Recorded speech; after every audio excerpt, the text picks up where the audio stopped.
এখান থেকে আগে পার 3টা না এখানে একদমই ফ্রেশ সাজনা পেরে নিলাম গাছ থেকে। সাজনা দিয়ে ডাল রান্না করব, এতটুকু পরিমাণে নিলেই আমার হবে, আর যা আছে অন্যদিন পেরে খাবো। গাছ থেকে পেরে সাজনাগুলোকে খুব ভালোভাবে আগে ধুয়ে নিয়েছি, পরিষ্কার করার পর তারপর ছোট ছোট এভাবে কেটে ছিলে নিয়েছি। ডাল দিয়ে রান্না করব। মুসুরির ডাল আর মুগ ডাল নিয়েছি, ডালগুলোকে ধুয়ে রেখেছি। এগুলো হচ্ছে বৃষ্টির পানি দিয়ে ডাল রান্না করলে ডালটা খুব সুন্দর গলে যায়, আর ডালের কালারটাও খুব সুন্দর আসে। আজকে কিন্তু মাটির চুলায় রান্না করছি। রান্নাটা আরও আগেই শুরু করেছিলাম, ঢেঁড়স ভাজি আর ভাত রান্না হয়ে গেছে। এখন চুলাতে আছে চিংড়ি মাছ দিয়ে পুঁই শাক। তরকারিটা আমার প্রায় হয়ে গিয়েছে। তরকারিটা নামিয়ে ডাল রান্না করলেই আজকের মতো রান্না শেষ।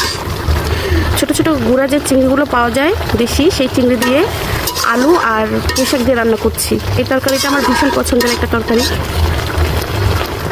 এই তরকারির ঝোলটা একদম শুকিয়েও যাবে না, আবার একদম পাতলাও থাকবে না, এরকম মাঝারি একটা সময় নামিয়ে ফেলতে হয়। এভাবে রান্না করলে বেশ ভালো লাগে। ডালটাকে সিদ্ধ করে ঘুটে নিব।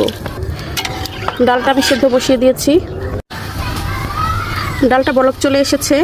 আমি একটু অন্য কাজ করছিলাম, এদিকে আমার ডাল পড়ে সব কিছু নষ্ট হয়ে গেছে। এখানে আমি ডালের জন্য টমেটো কেটে নিয়েছি, এখন দিয়ে দিব।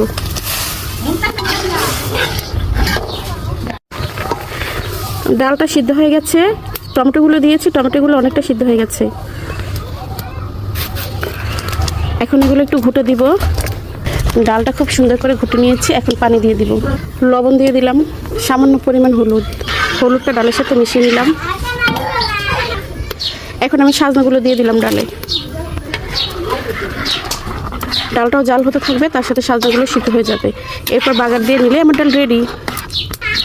সাজনার কিন্তু অনেক ঔষধি গুণ আছে। এটা একটা সুপারফুড, এটা খাওয়া স্বাস্থ্যের জন্য খুবই ভালো। সাজনা ডাল মাছ এবং শুটকি দিয়ে অনেক ভালো লাগে।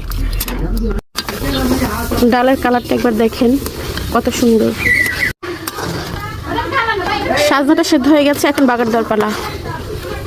অনেকে অনেক মশলা দিয়ে বাগার দিয়ে থাকেন, ওটার সাথে কেউ জিরাও দেন।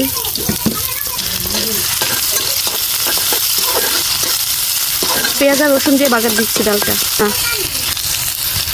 কয়েকটা কালো জিরা দিয়ে নিলাম। ডাল খাওয়ার সময় যখন কালো জিরাটা দাঁতের নিচে পড়ে আমার কাছে ভালোই লাগে। পাঁচফোড়নও খাই, কিন্তু বাড়ির অন্য কেউ পাঁচফোড়ন খেতে চায় না, তাই কালো জিরাটা দিলাম।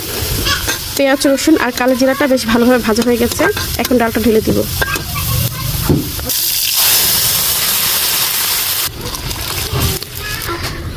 এই তো আমার সম্পূর্ণ ডাল রান্নাটা শেষ। একদম গাছের টাটকা সাজনা দিয়ে ডাল রান্না। ধনিয়া পাতাও দিয়েছিলাম, ওটার ভিডিও অবশ্য করা হয়নি।